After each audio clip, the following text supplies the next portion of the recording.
welcome to our virtual Conversations with Leaders series, which we're calling Through the Looking Glass of Leadership. I'm Rena Goldenberg-Lynch. I'm the founder and CEO of Voice at the Table. And today I'm really pleased to welcome as our guest, Darren Ryden from Google. Hi, Darren. Hi, everyone. Thank you for having me.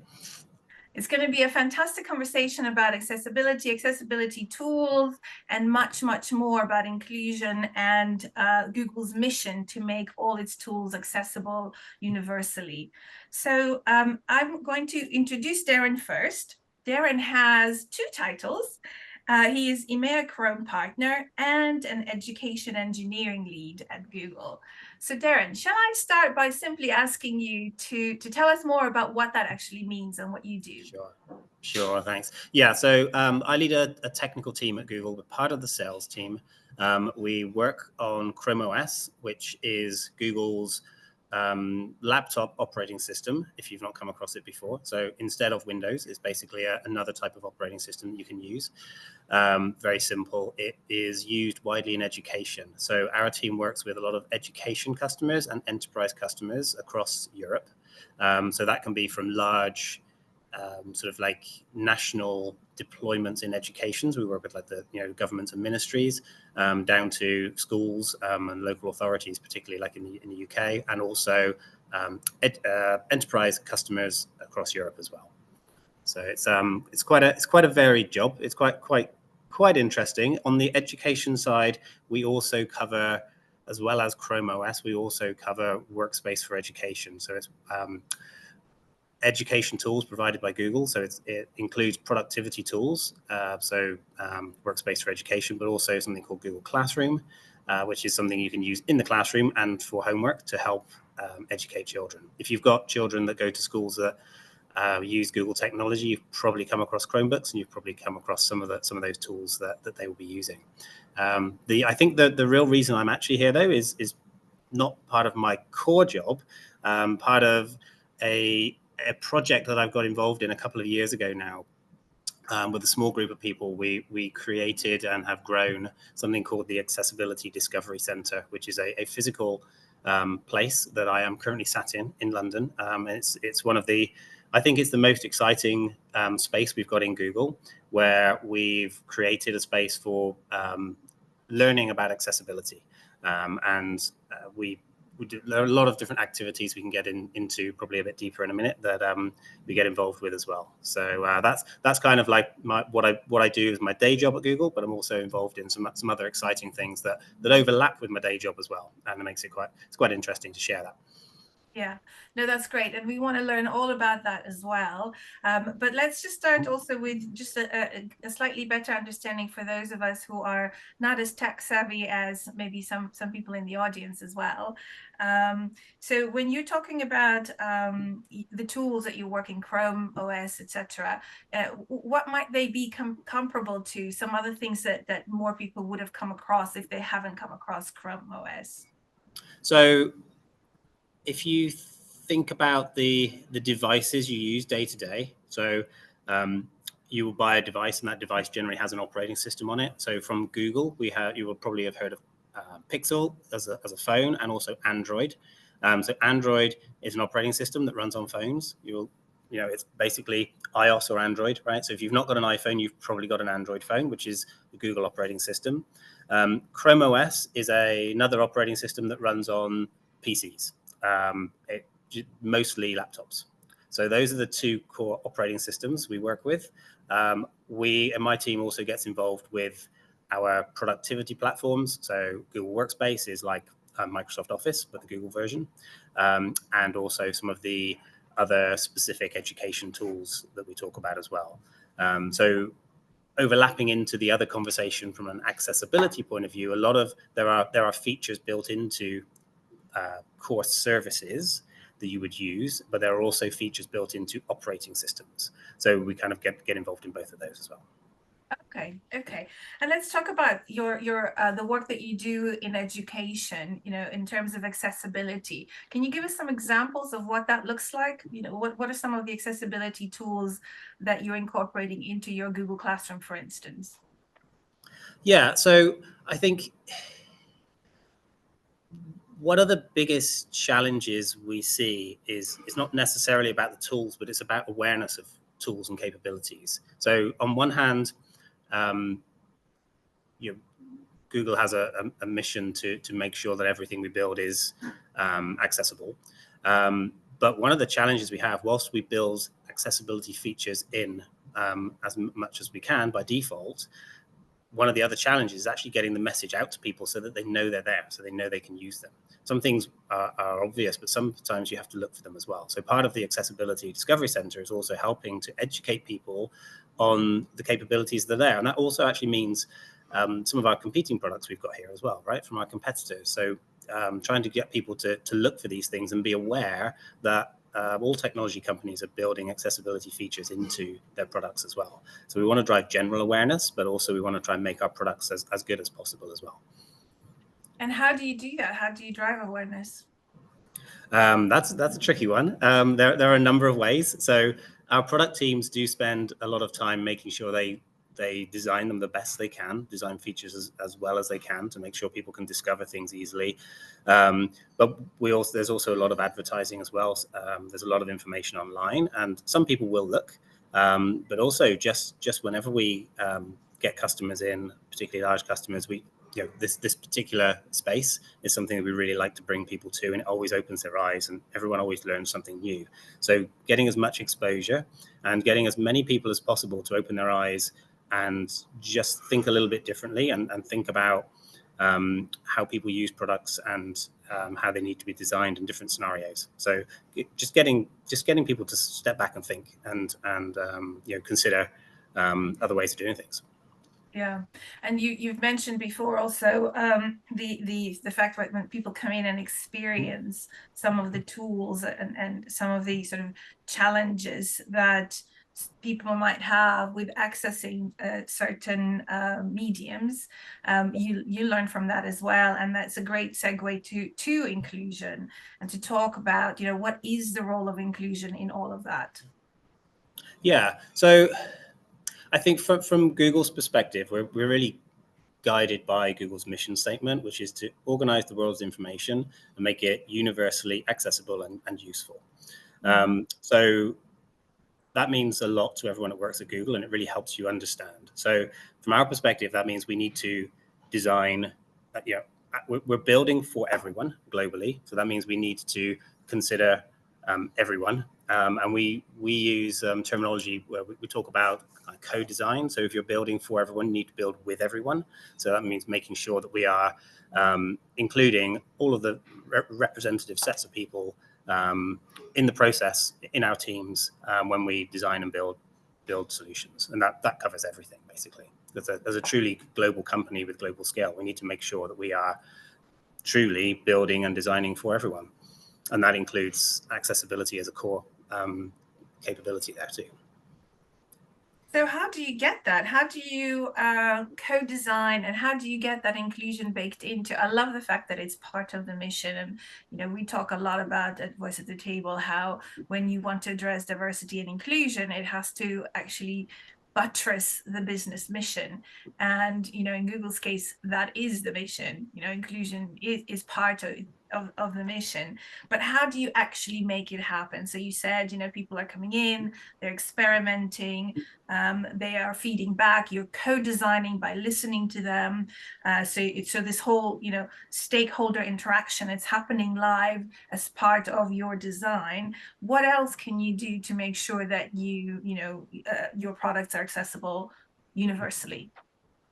Yeah, I mean, I'm not part of the product organization that builds them, but what we kind of try to think beyond that. We have experts within our product areas that are specifically experts in one area, but we also want to educate everyone who's a designer, and they'll have training to make sure they consider and design the best they can.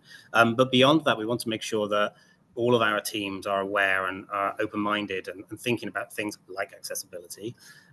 We have a very widely spread product teams geographically as well. So we have organizations around the world. It's not all US based. There's a lot of development areas within Europe as well. So we seek to make sure we try to incorporate a representative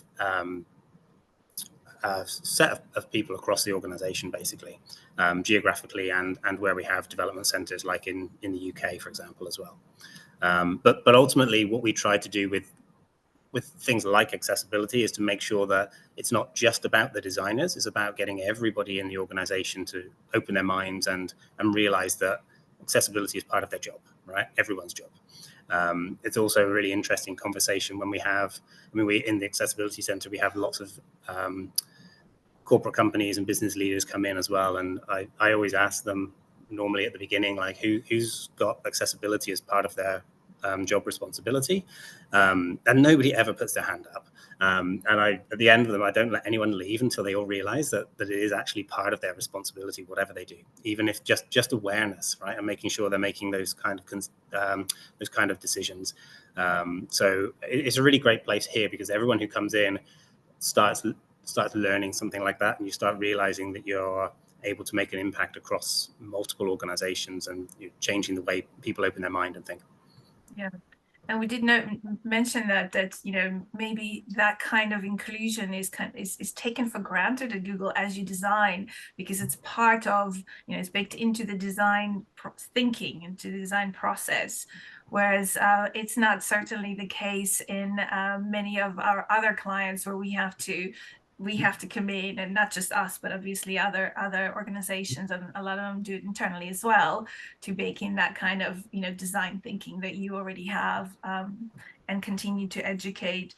And after you mentioned that every phone has accessibility tools built in, I did have a quick nose at my iPhone, I'm afraid. And there's a lot there, and it was amazing to find out how it all works. So it is great, and I want you to also share the story that you shared with me about designing this new tool for the girl who couldn't hear, and how. Oh, right, yeah, sure. So let's switch a little bit to kind of what we do in the Accessibility Center and why, right? And Yes, it's not just about technology solutions. It's about understanding the importance of making everything accessible. So the example, and everybody who's kind of involved here has a bit of a story of like their first like understanding of reasoning why they got involved, right? And so this was really mine, and this is because my daughter, when she was 3 or 4, wasn't really sort of like engaging, right? She wasn't speaking. She was going to nursery, and she wasn't engaging with the other children, and she wasn't engaging with the teachers there. And it turns out that she was deaf, and we didn't realize. And it was she was suffering from quite bad glue ear, which is the #1 form of deafness in young children in the UK. And we felt really bad when we started to realize this. And one of my friends said, "Well, what about those bone conducting headphones? Have you tried those?" And we thought, well, no, but they're easily accessible. So we borrowed some, put them on her. And as soon as we let her have them and connected them up to a normal tablet so she could watch some video, you could see by her face, she was smiling, the difference that it made. And I thought, well, that's quite good, but surely we could use something as simple as that with some kind of microphone to allow her to hear what people are saying. So I managed to find a small microphone, and I paired it just using Bluetooth technology to the headphones. She took it to school the next day, and the teacher had the microphone. And the feedback they gave us at the end of the day was they just couldn't believe the immediate transformation from being completely excluded to being completely included, where she was sat on the mat at the front of the class, and she was listening and she was engaging with people. And they just said it was a complete transformation. And we didn't even know, right? So when you realize the application, and that's a very simple technology solution, but the application of technology can really enable people to take part in normal day life. And without that, they're at a massive disadvantage. And when you think about the scale and the reach of someone like Google, it's a responsibility to make sure we're doing as well as we can on things like this. Now, what I didn't know at the time as well is because I didn't know that this, I didn't even know this was a requirement or a need, right? And in the UK healthcare system, it takes quite a while to get through the system to get support. So it's like a year or so, and a year when you're 3 or 4 is a really long time. But what I found out afterwards is that Android actually has a feature built in called sound amplifier. which does exactly this. So it allows you to use your phone microphone and then pair it to a headphones to enable you to hear what's going on with bone conducting headphones. So I thought, well, that's amazing, right? But also since then, because of the advancements in the capabilities of smartphones and the capabilities of AI and incorporating AI into products, this particular product has improved, and it also can do clever things now, like cutting out background noise so that you can hear much more clearly, because one of the big challenges with hearing aids is it amplifies everything, and then you hear all the background noise much worse as well. So, by leveraging the power of a smartphone, you can do that. But even more recently, the latest release of this particular piece of software as well is another feature where it uses the camera. So if you're in a busy room, you can point the camera at someone, and then the smartphone will filter out just that person's voice. So you can just listen to the one person and cut out all the. I can imagine in like a classroom that could be really useful with all the kids are shouting and you just want to listen to the teacher, right? So that's an amazing sort of advancement of that technology, and that's built in, right? And I worked for Google and I didn't even know, right? And I thought, well, we really should try to get the message out a bit more, right? And that's why I got involved in this little project, and we started the Accessibility Center, because there are so many opportunities like that people don't know, and there are so many things we can do with our products, and things like AI are awesome to use from a accessibility perspective, converting information from one format to another. It's a great use of AI in helping people understand. So that's just a simple story of how technology can make a massive difference. So if we can showcase things like that to people, then people start to really understand. And it's not always complex and expensive solutions. Sometimes it's really cheap, but just opening your eyes to it. So here in this space, we've got lots of things like that. I've got a few more things around I could show as well. You want me to show the Harry Potter books? I like that one. Yeah, please do. Please do. Yeah, the Harry Potter books are great. So we do have here a number of complex technical solutions, but we've also got really simple stuff that people would expect to be able to find, but not necessarily seen. So, for example, we've got books, and we've got Harry Potter and the Philosopher's Stone in Braille, right? And everybody's kind of heard of Braille books, but until I came into this space, I'd never actually seen one. And this is Harry Potter and the Philosopher's Stone, right, in Braille. But it's not just this; it's all of this, right? And the first thing I thought when I saw that was like, well, that's not going to fit in a backpack, right? And it's simple things like that you can see, and makes you step back and start to have empathy for people that are using these types of technologies or these books or whatever. It's just different, and you go, oh yeah, I can understand some of the challenges that people have to go through. So having more and more people come and be aware of challenges other people are experiencing or likely to experience really helps you start to design properly for everyone in the first place. We've got things like Braille Lego, so to help children learn. I don't know if you can see that. I hope you can see that.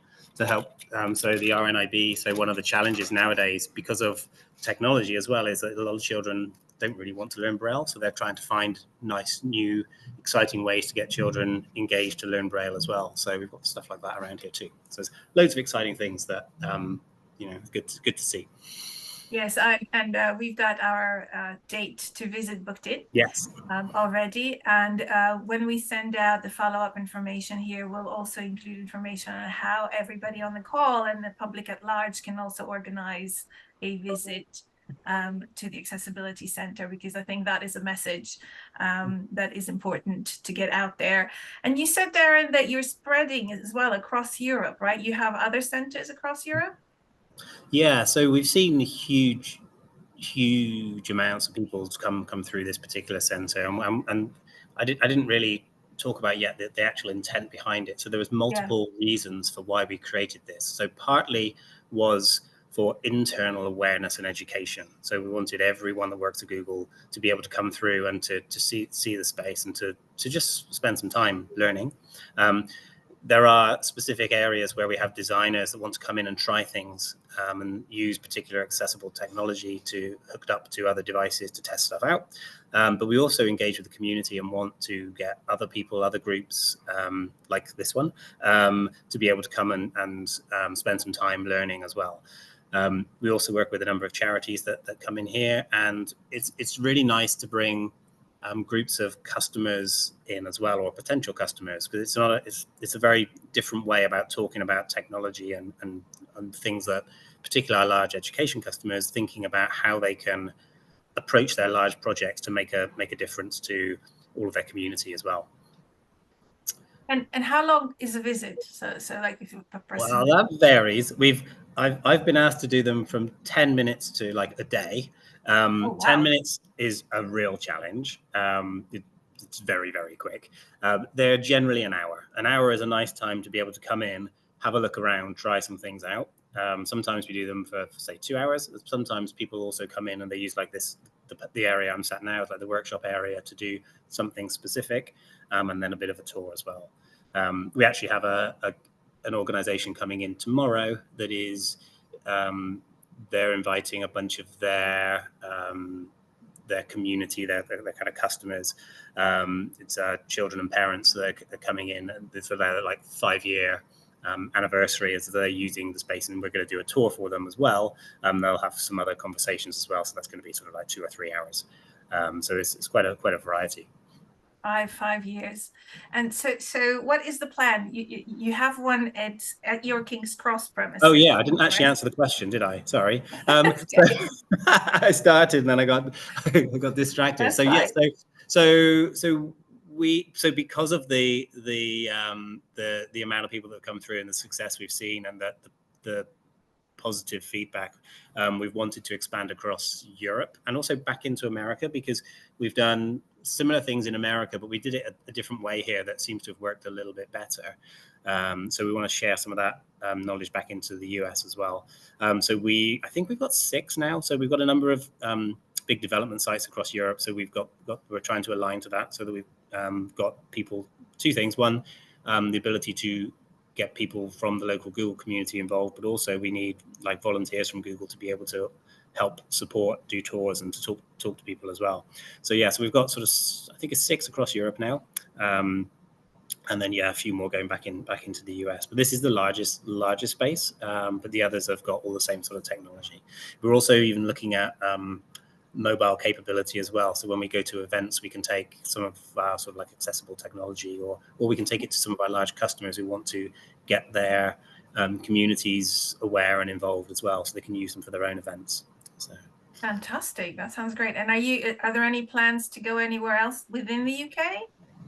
I don't think we'll go anywhere else specifically in the UK. If we've got a mobile capability, then we can start going to events. So we do lots of education events, corporate events and stuff that we show up to. So we've then got the ability to take something like this to some of those events as well, which would be really nice. It's just a good way to get more people involved and aware. Absolutely, spread the word. Absolutely. In a moment, I'm going to ask you a question that I'm asking all our speakers about what inclusion in their role means to them in terms of business success. But I also want to prompt people on the call, if you're attending live, and if you have a question for Darren, please pop it into the chat, and there will be time towards the end of the session. We'll try to address all, if not most, if not all, questions. So we'll put you on the spot, Darren, in a few moments. So let me ask you this question then about inclusion. So we are obviously this year, our big theme is to amplify the message that inclusion and diversity, in our view, is one way in which a business can strategically enhance its performance and succeed. What does that mean to you specifically in your role? Yeah, sure. So, I mean, to Google as a whole, like I said before, we're kind of guided by the mission statement to be universally accessible, right? Which is just critical for everything we do. But from what I've seen as well, I think from a business advantage perspective, specific examples, even from our like accessibility center here, we see a lot of innovation coming out of like this room specifically, but also accessibility scenarios. So getting people to think differently and to look at different challenges gets people solving different types of problems. I also believe that having a physical experience gets people to, getting people to get hands-on, gets people thinking as well. So, we've had a number of specific projects that have turned into apps and solutions that have been built into Android, for example, that have come from this room. And without this space being here, those conversations wouldn't have happened, those ideas wouldn't have happened, those products wouldn't have existed. So I think, innovation is one of those key business advantages that is very hard to quantify and very hard to manage. But I've seen it with my own eyes from an accessibility perspective. So that's one of the key areas that I see day to day. That again, it's hard to put price on it specifically, and we're lucky at Google that we've got space to be able to do things like this. Yeah. But it's a definite business advantage when you make sure you're thinking about things like accessibility, across the organization rather than just as a specific topic when you need to. And do you, off the top of your head, can you think of any examples? You said that you have actually seen, the innovation, that innovation, and then carried it into a tool or a process. Can you think of any examples of that? Yeah. So we've got a lot of Android work done in the UK. Guided Frame is a feature that was built here that there are others as well for the blind. Basically, it's a feature that when you turn on TalkBack, which is the screen reader for Android, so you hold down the two volume buttons, and then this basically enables you, if you are visually impaired, you can use an Android phone and you basically tap and swipe to move through everything. So Guided Frame is a feature that enables you to take selfies, because guess what? Blind people also want to be able to post on Instagram and TikTok and all those other things as well, right? It's about not being left out, right? So and then this talks you through. So when you turn it on, you're taking a photograph in the normal camera application. It will put squares around the people. It counts how many people are in the frame. It will tell you whether you need to move it left a bit, right a bit to get everyone in. You press take, and if you move that camera or someone moves out of frame, it will tell you. So you can get really good selfies without being able to see what you're doing, which is really cool. So that's one specific example. I think there's a magnifier app for Pixel as well, which has been done here. We've done some work around Read Along, which is an app that wasn't developed here, but we've done some research from this based from this room, which it helps young children to read. But basically, it's reading to an app rather than to a human. Now, some people may say, well, surely it's better to read to a human. But for example, some children, for example, like my son, who's autistic, really doesn't like reading to a human, but he's really happy to read for stars to a phone, right? So we've done some work there around that product as well. So that's another awesome little project that's come from this space being here. Yeah, some great examples. Thank you for sharing them with us. And there are a couple of questions that have come up, and one of them is about video games. And I wanted to ask you to give us a little tour, sort of a visual tour of the center. But part of the question is also around, how do you expand the original use of the accessibility tool beyond it? So I'm thinking about the sometimes unintended benefits that come along with. So when you develop a tool for, let's say, people with hearing difficulties or blind people, and then they're picked up by the public at large. And I know that you can't plan for it, but it's such a massive, to me, value that thinking inclusively it brings to the world. Yeah, I mean, I'm not an expert in that area.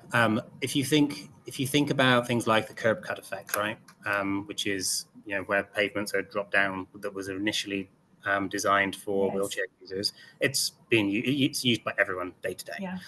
The way we try to think about things like this is like you think about accessible scenarios and design for accessibility, but build for everyone. So don't just build for one scenario. So think about the true use cases around that thing you're creating. And then, part of the product development process involves making sure that you're monitoring how your products are working and how they're being used, listening to feedback. Google and other tech companies will do a lot of A/B testing, where when you release a feature, you might release it to some people, or you might have two types of solutions, and you'll release one solution to a small group of people and another solution to another group of people, and then you can test which ones work the best.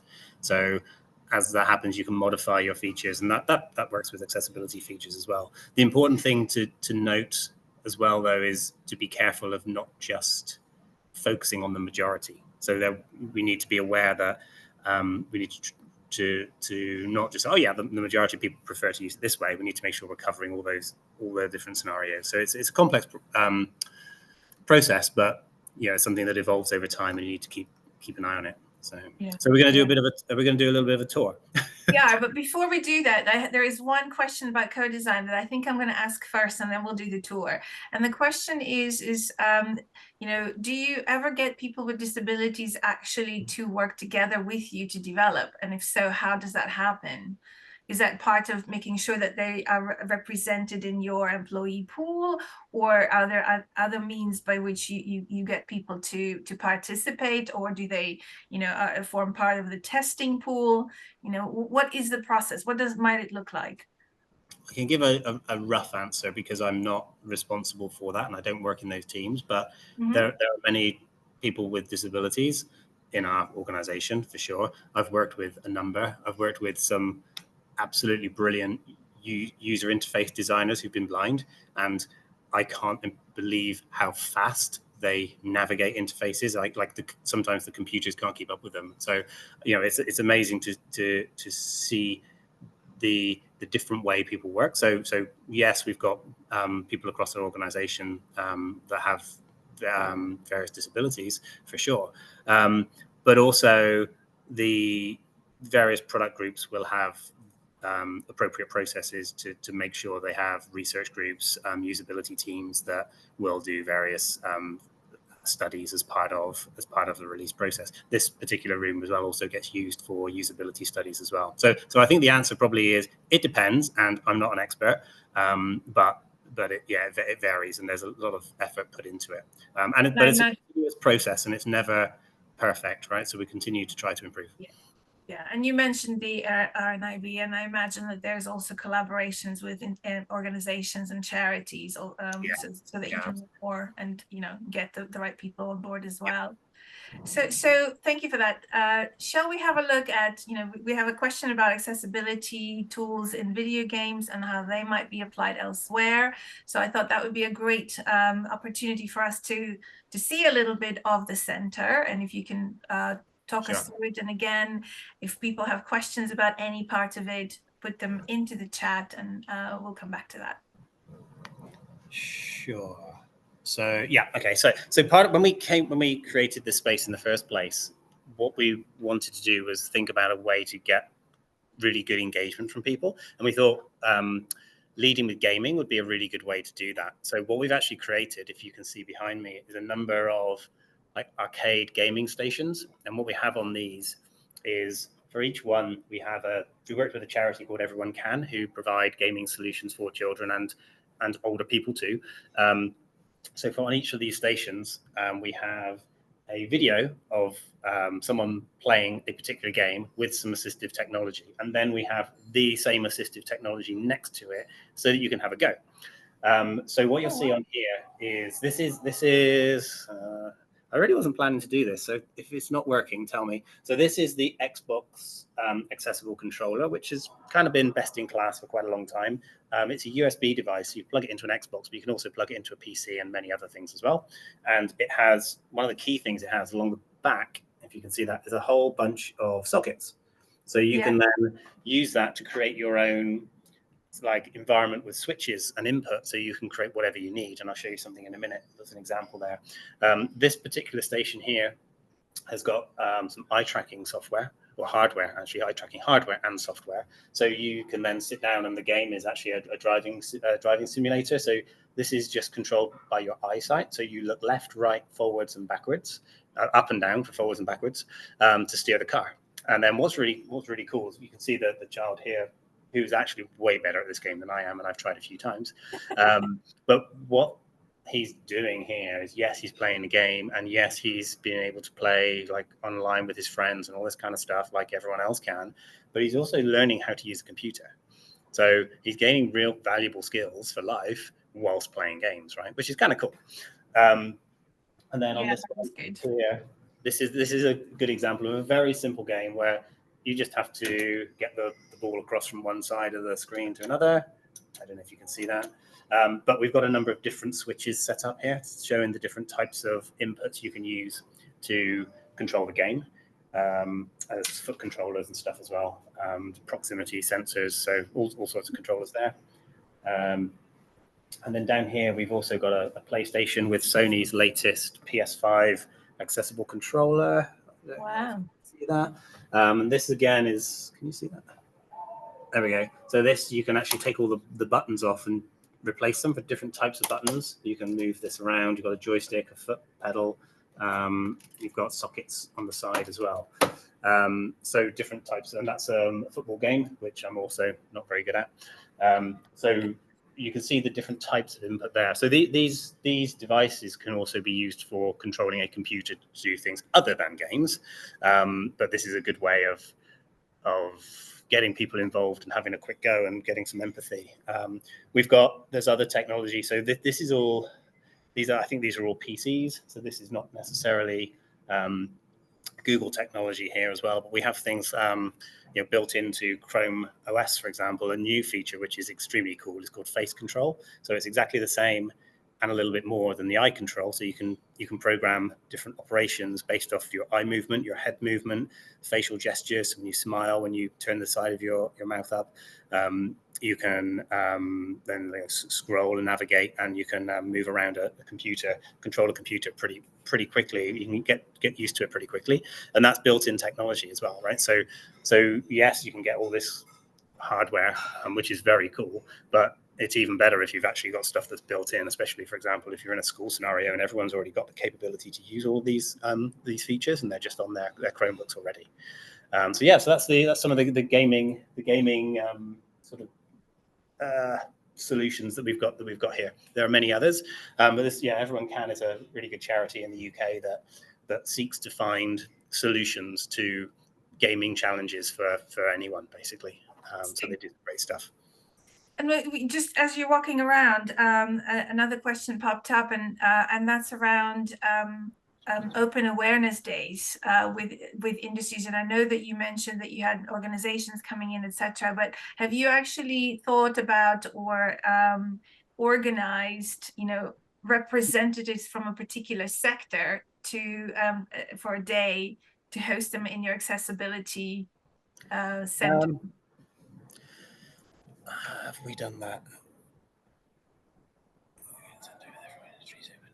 Yes, and not really. I don't think we have explicitly. We have different organizations come in. We tend to, in this particular room, it kind of works up to about 20 people at a time maximum. Yeah. But we're open to ideas, right? But yeah, generally it's really like a space. We're everyone who kind of works in here, if that makes sense, are kind of doing it as a volunteer to their main job. So it's kind of like a side project. So we don't necessarily proactively organize anything, but if somebody wants to do something, then we're always willing to listen and see how we can support. So anyone is able to sign up as well. So I think you'll probably talk a little bit about that later anyway. So there's definitely opportunity to do more, and we're keen to do that as well. That's great. We've got a volunteer already. So somebody's going to maybe reach out to you to have a conversation from the video game sector. So that's great. And I think, maybe then what we can do is think about ways to amplify that as well through our channels, through different means and communications. Fantastic.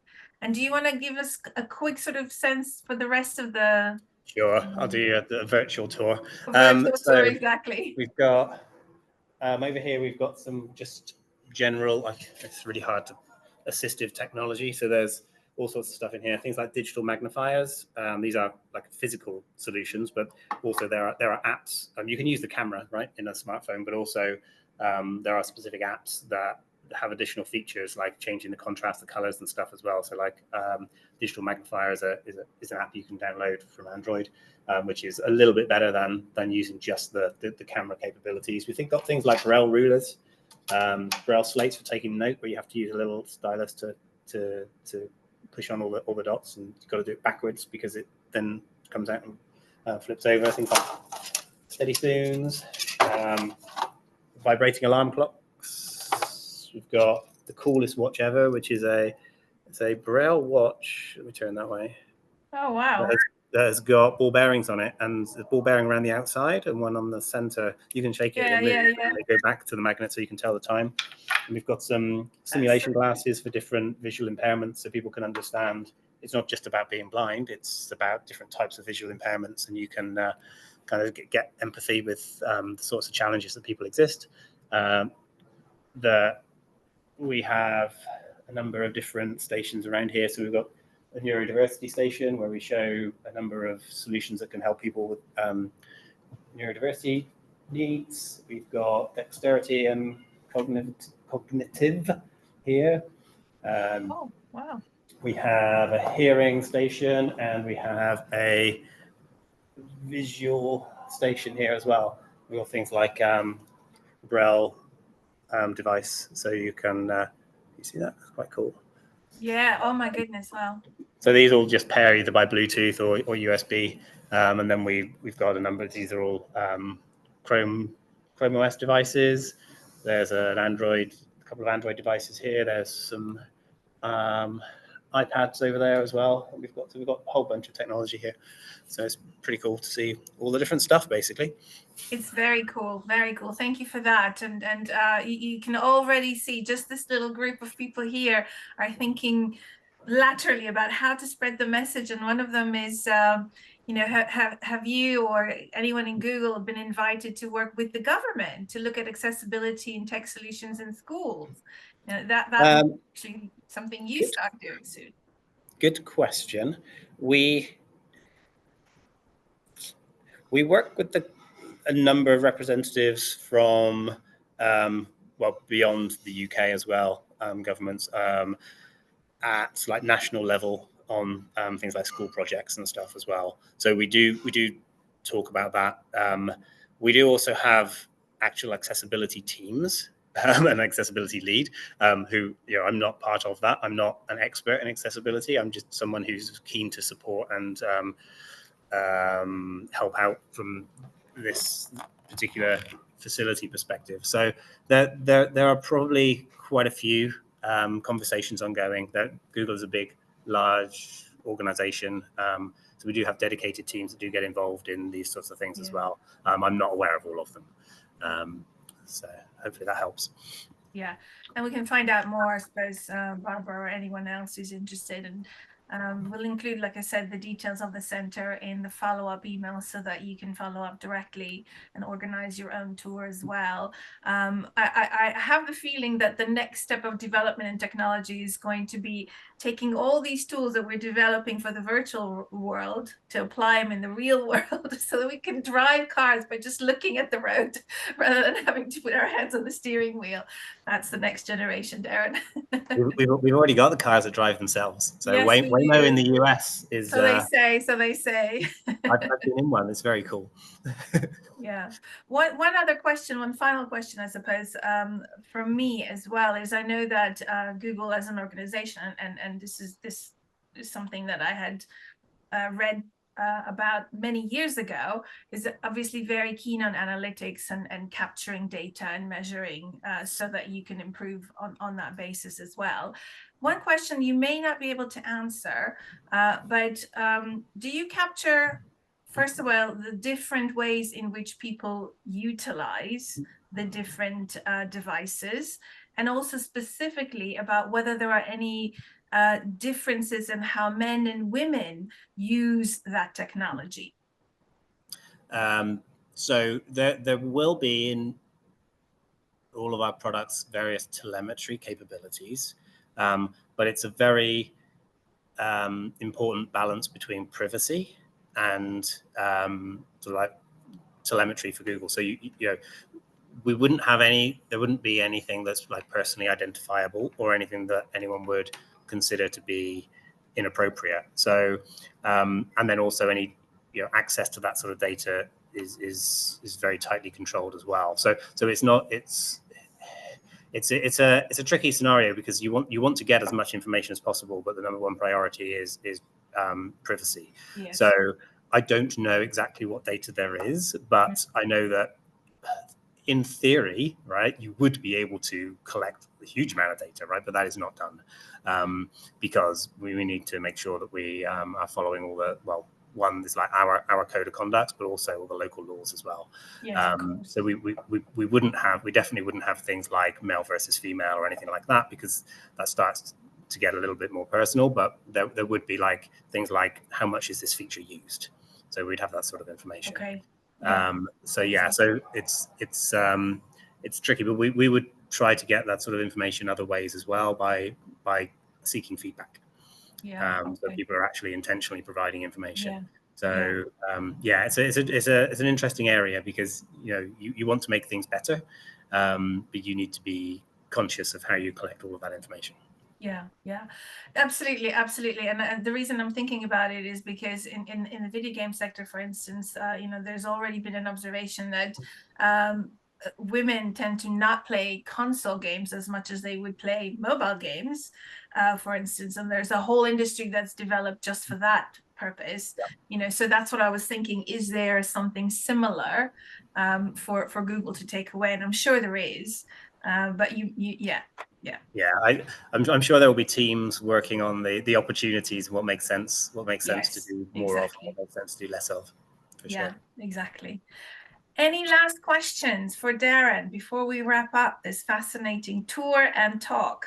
I was just looking through. I didn't quite get the context of what the woo question was.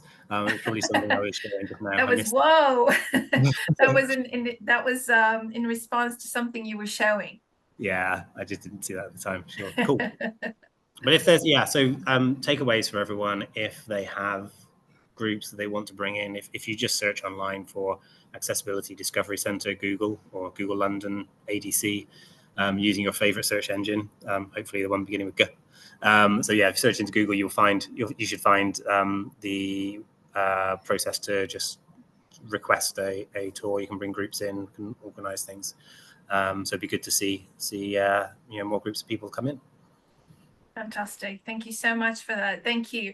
And I also want to highlight that this is one of the many conversations in different sectors where we're highlighting how diversity and inclusion are being incorporated into different businesses and to different sectors, all leading up to our conference and awards on the 4th of November. So we are currently still taking nominations for the Inclusion Leader Awards, and there's a slide coming up for that. It says 31st of May. We have extended, oh, no, it doesn't. Well done, Katie. Mine says 31st of May. Yes, we've extended the deadline for nominations until the 30th of June, and we are delighted to say there's so many great nominations coming in, just beyond any expectations, but there's still time. This is a great year to do this because the judges have no benchmark. This is the first time we've done it. So everything is just based on the submission. So if I can encourage more people to take advantage, 12 categories. This is a fully independent process. We have been accredited with a trust mark for the judging, for the Inclusion Leader Awards on the judging and the clarity of the process itself. So we're very proud of that and looking forward to celebrating the winners on the 4th of November at our conference. And we've called our conference the Inclusion Dividend. And really, during the day, the aim is to feature panels where we will have conversations similar to this one and similar to the one that we've had with other leaders, specifically addressing the various areas of business, like innovation, like sustainability, maybe even things like risk management and talent attraction and retention, all the areas that benefit from diversity and from inclusion. And we'll hear from the business leaders themselves. So this is not going to be me saying the same thing over and over again. It'll be people who are actually practicing this and are seeing it in the real world, like Darren, who will be talking about that. And we will be sharing some of our solutions of how to make it happen. What are the tools that people and leaders can use in order to maximize or enhance inclusion or enhance the business benefit to them. So that'll be the context of the day on the 4th of November in central London. Tickets are already on sale, but we will do a bigger drive on ticket sales when we close the nominations on the 30th of June. And I hope to see many of you there. So thank you so much again, Darren, for your time, for giving us this fascinating tour. And there are so many questions still. I'm really looking forward to my own tour on the 3rd of July to the center and to seeing you in person, to meeting you in person, actually, Darren. I don't think we've met. Yeah, good point. Yeah, that'll be fantastic. And if those of you on the call could also take a moment to do our feedback. The feedback link is just coming up. And thank you, Katie, for reminding us, yes, our next conversation with leaders, virtual conversation with leaders is going to be in about a month. And there we're talking to the head of UK operations of Equinix, which is a data center company. So also in the tech world, slightly different aspect. It'll be another fascinating conversation. She too is an incredible, inclusive leader. And I'm really looking forward to that conversation as well.